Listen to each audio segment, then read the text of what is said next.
ജ്ഞാനേശ്വരി ഭഗവത്ഗീതയുടെ ജ്ഞാനേശ്വര ഭാഷ്യം അധ്യായം 9 രാജവിദ്യ രാജഗുഹ്യ യോഗം തുടർന്ന് വായിക്കുന്നു.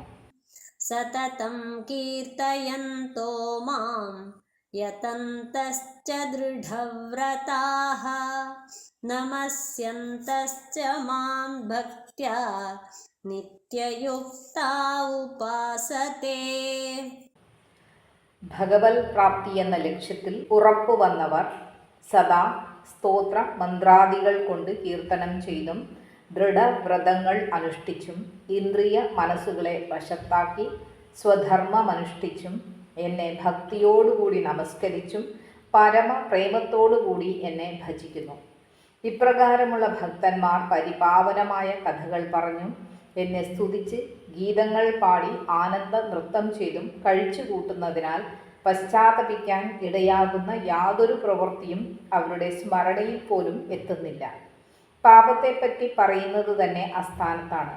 അവർക്ക് ഇന്ദ്രിയ നിഗ്രഹവും മനോനിയന്ത്രണവും ആവശ്യത്തിലും കവിഞ്ഞുണ്ട്. പുണ്യതീർത്ഥങ്ങൾ സന്ദർശിക്കേണ്ട ആവശ്യം അവർക്കില്ല. ഞങ്ങൾക്ക് കഴുകിക്കളയാൻ എന്ത് പാപമാണ് അവരിലുള്ളത് എന്നാണ് പുണ്യതീർത്ഥങ്ങളുടെ ചോദ്യം. എൻ്റെ നാമം ഉച്ചത്തിൽ ആലപിക്കുന്നത് കൊണ്ട് എൻ്റെ ഭക്തന്മാർ എല്ലാവരുടെയും കഷ്ടപ്പാടുകളകറ്റി ലോകത്തെയൊട്ടാകെ പരമാനന്ദം കൊണ്ട് നിറയ്ക്കുന്നു. പുലരിക്ക് മുമ്പ് തന്നെ അവർ പ്രകാശം പരത്തുന്നു. അമൃതില്ലാതെ തന്നെ അമരത്വം നൽകുന്നു. യോഗാനുഷ്ഠാനങ്ങൾ ഇല്ലാതെ തന്നെ ഈശ്വര ദർശനം കൊടുക്കുന്നു. രാജാവിനെയും ഭിക്ഷുവിനെയും അവർ ഒരുപോലെ തന്നെ ബഹുമാനിക്കുന്നു. ഉയർന്നവനെന്നും താണവനെന്നുമുള്ള വ്യത്യാസം അവർക്കില്ല. അവർ പ്രപഞ്ചത്തിനൊട്ടാകെ ആനന്ദം നൽകുന്ന സ്രോതസ്സാണ്. വളരെ അപൂർവമായിട്ട് മാത്രമേ ഒരുവൻ വൈകുണ്ഠത്തിലെത്തുകയുള്ളൂ. എന്നാൽ ഇവർ ലോകമാസകലം യഥാർത്ഥ വൈകുണ്ഠമാക്കി മാറ്റിയിരിക്കുകയാണ്. എൻ്റെ നാമം ഉരുവിട്ട് അവർ ലോകം മുഴുവൻ പവിത്രമാക്കിയിരിക്കുന്നു. അവർ പ്രഭാകരനെ പോലെ പ്രഭ ചൊരിയുന്നു. എന്നാൽ അരുണനെ പോലെ അസ്തമിക്കുകയില്ല. പൂർണ്ണേന്ദു ചിലപ്പോൾ മാത്രമേ ഉണ്ടാകാറുള്ളൂ. എന്നാൽ എൻ്റെ ഭക്തന്മാർ എന്നും പരിപൂർണരാണ്. ഉദാരമതികളായ മുകിലുകൾ ഉപകാരികളാണെങ്കിലും അവ അപ്രത്യക്ഷമാകുന്നതുകൊണ്ട് അവയെ എൻ്റെ ഭക്തന്മാരോട് ഉപമിക്കാനാവില്ല. എൻ്റെ ഭക്തന്മാർ നിസ്സംശയം പഞ്ചമുഖനെ പോലെ പരമകാരുണികരാണ്. എൻ്റെ നാമം ഒരിക്കൽ ഉച്ചരിക്കുന്നതിന് പോലും ഒരുവൻ ആയിരക്കണക്കിന് ജന്മം എടുക്കേണ്ടതായിട്ടുണ്ട്. എന്നാൽ എൻ്റെ ഭക്തന്മാരുടെ വാഗ്ധോരണിയിൽ എൻ്റെ നാമം ആമോദത്തോടെ നൃത്തം വയ്ക്കുന്നു. ഞാൻ സ്വർഗത്തിൽ വസിക്കുന്നില്ല. എന്നെ സൂര്യബിംബത്തിൻ്റെ പരിവേഷത്തിലും കാണുകയില്ല. ഞാൻ യോഗികളുടെ മനസ്സിനെ പോലും അതിക്രമിച്ചു കടക്കുന്നു. എങ്കിലും എൻ്റെ നാമം അനവരതം ഉച്ചത്തിൽ ഉരുവിടുന്നവരുടെ ഉടജത്തിൽ എന്നെ കണ്ടെത്താം. എൻ്റെ ഗുണങ്ങളെ പ്രകീർത്തിച്ച് ആലാപനം നടത്തുന്ന അവർ എത്രമാത്രം സന്തുഷ്ടരാണെന്നോ. കാലവും സ്ഥലവും മറന്ന് സ്തുതിഗീതങ്ങളിൽ നിമഗ്നരാകുന്ന അവർ ആന്തരികമായ ആനന്ദം അനുഭവിക്കുന്നു. അവർ ആനന്ദ തുന്തിലരായി കൃഷ്ണ, ഗോവിന്ദ, വിഷ്ണു, ഹരി എന്നു തുടങ്ങിയ എൻ്റെ നാമങ്ങൾ ആവർത്തിച്ച് ചൊല്ലുന്നു. അവർ എൻ്റെ ദിവ്യമായ പൊരുളിനെക്കുറിച്ച് വെളിച്ചം വീശുന്ന ചർച്ചകളിൽ ഏർപ്പെടുന്നു. എന്നെ പുകഴ്ത്തി കീർത്തനങ്ങൾ പാടിക്കൊണ്ട് അവർ ലോകമെല്ലാം ചുറ്റുന്നു. ഇനിയും മറ്റ് ചിലരുണ്ട്. അല്ലയോ അർജുന, അവർ വളരെ ക്ലേശത്തോടെ മനസ്സിൻ്റെയും പഞ്ചപ്രാണങ്ങളുടെയും മേൽ പരിപൂർണമായ ആധിപത്യം കൈവരിക്കുന്നു. മനസ്സിനെ ഒരു വഴികാട്ടിയായി എടുത്തുകൊണ്ട് യമനിയമാദികളുടെ സഹായത്തോടെ ബാഹ്യേന്ദ്രിയങ്ങളുടെ പ്രവർത്തനങ്ങൾക്ക് അതിർത്തി നിർണയിച്ച് അതിനുള്ളിൽ വജ്രാസനത്തിൻ്റെ ഭിത്തി നിർമ്മിച്ച് അതിന്മേൽ ശ്വാസ നിയന്ത്രണമാകുന്ന പീരങ്കി ഉറപ്പിക്കുന്നു. ഈ അവസ്ഥയിൽ കുണ്ടലിനി ശക്തിയുടെ വെളിച്ചത്തിൽ മനസ്സിൻ്റെയും പ്രാണന്റെയും ആനുകൂല്യത്തോടെ ആത്മാവിനെ പറ്റിയുള്ള അറിവാകുന്ന അമൃത് ഒരു വശത്തേക്ക് ചരിയുന്നു. അപ്പോൾ ഏകാഗ്രതയും ഇന്ദ്രിയങ്ങളെ അതിൻ്റെ വിഷയങ്ങളിൽ നിന്നുള്ള പിൻവലിക്കലും അതിൻ്റെ പരമകാഷ്ഠയിലെത്തുന്നു.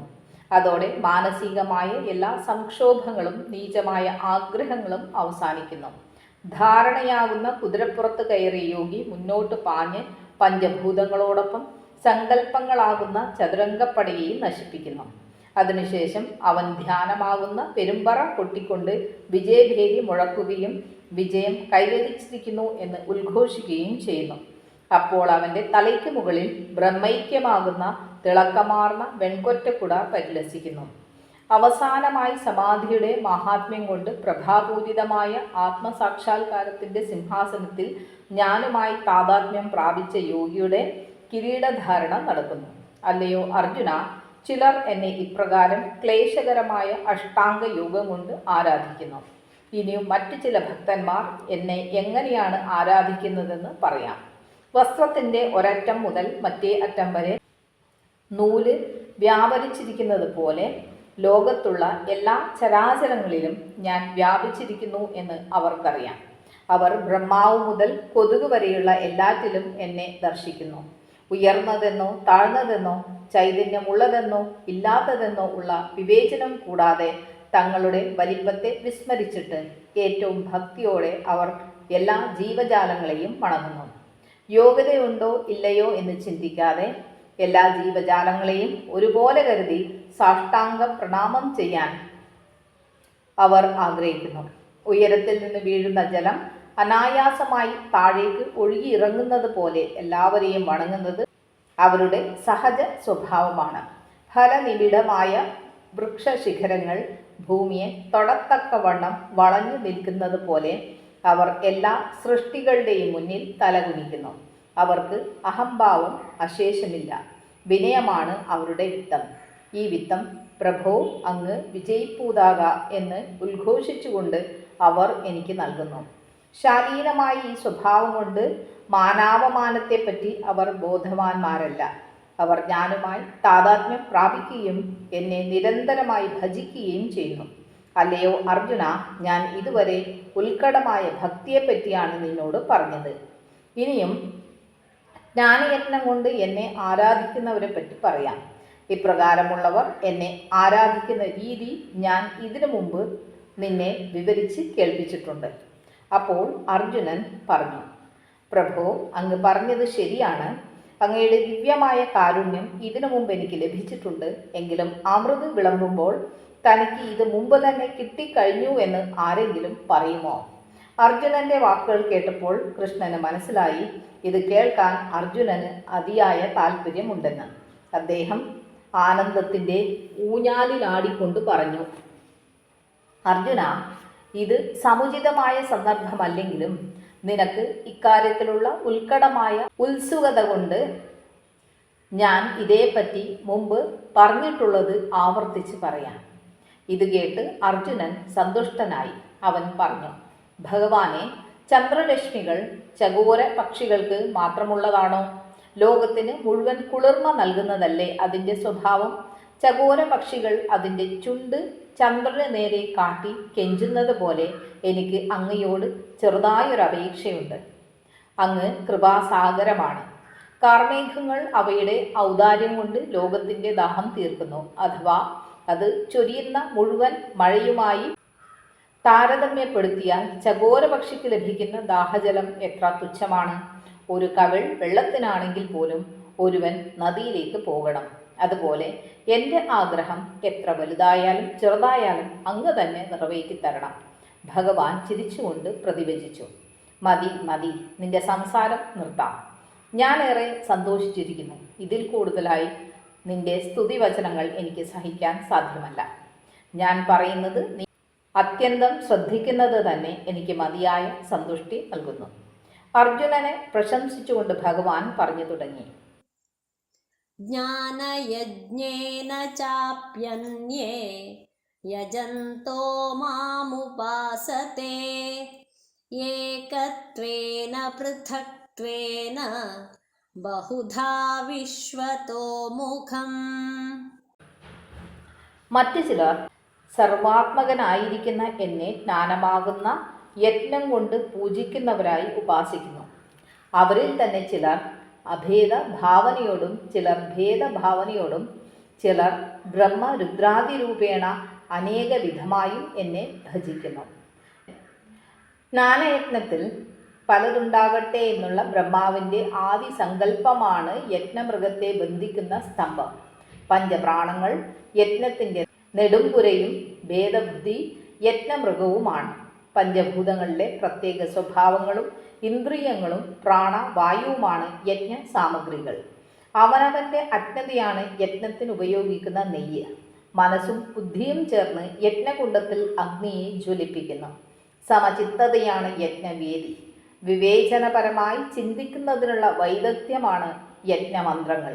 ഉപശാന്തിയാണ് യജ്ഞത്തിൻ്റെ കരണ്ടി. സ്വന്തം ആത്മാവാണ് യജമാനൻ.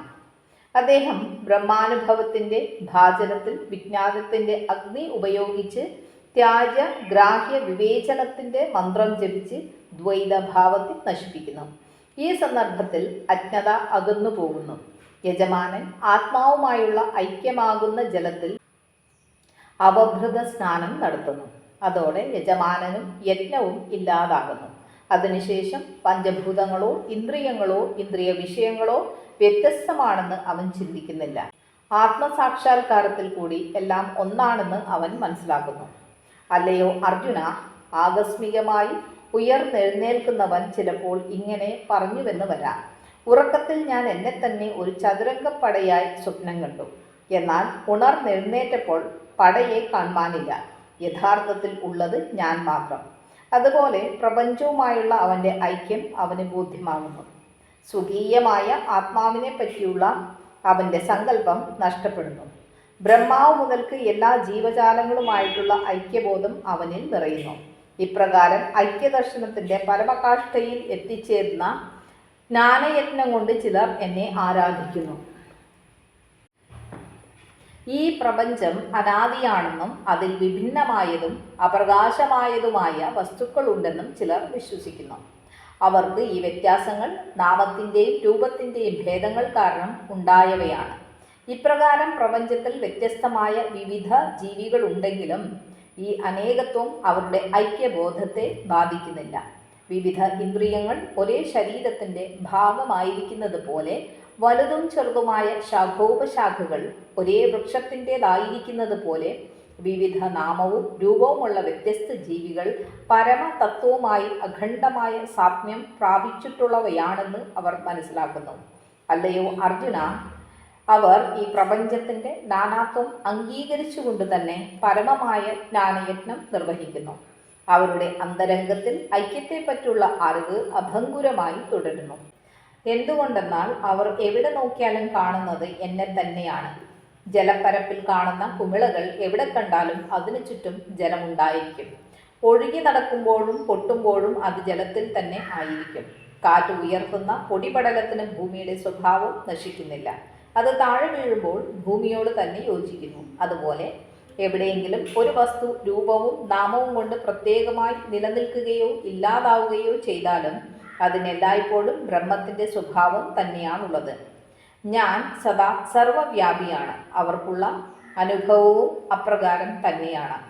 തന്മൂലം അവർ പലതായി പല രൂപങ്ങളിലും പ്രവർത്തിക്കുന്നുണ്ടെങ്കിലും അവരുടെ ഐക്യബോധത്തിൻ്റെ അനുഭവ വ്യാപ്തി എൻ്റെ സർവവ്യാപിത്വത്തെ പോലെ വിശാലമാണ്.